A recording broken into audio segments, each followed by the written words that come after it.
Welcome to Global Vision School's Science Exhibition 2025, where young minds explore the wonders of science. Join us as our talented student takes you on an incredible journey through the human intestine, one of the most fascinating parts of our digestive system. Let's dive into the world of science. Good morning, one and all present here. I am Manasvi Patil. And I am Akshita Patil. Our project name is Digestive System. Materials used in the project: cardboard, colors, Fevicol, glue gun, etc. Now, consider that the water filled in the injection is our food.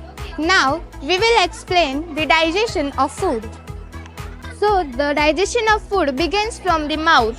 The teeth chews the food into very small pieces. Then it goes in a tube-like structure called esophagus.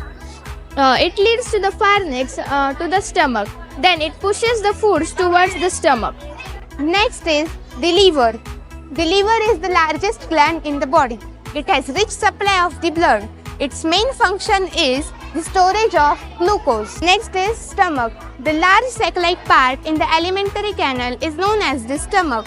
In the stomach, there are gastric glands which secrete the gastric juices such as hydrochloric acid, pepsin and mucus. This get mixed with the food and the food becomes acid.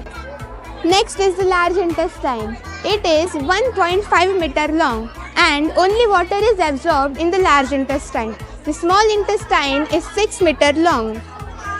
Most of absorption and digestion food takes into the part in the large intestine. Then the undigested food goes into the small intestine and afterwards it goes into the large intestine. The undigested food is thrown out from the body through the anus. So, this is how the digestion of food. We hope that you like our project. Thank you. That was an insightful explanation of the human intestine. We hope you enjoyed this amazing learning experience. At Global Vision School, we inspire curiosity and ignite innovation.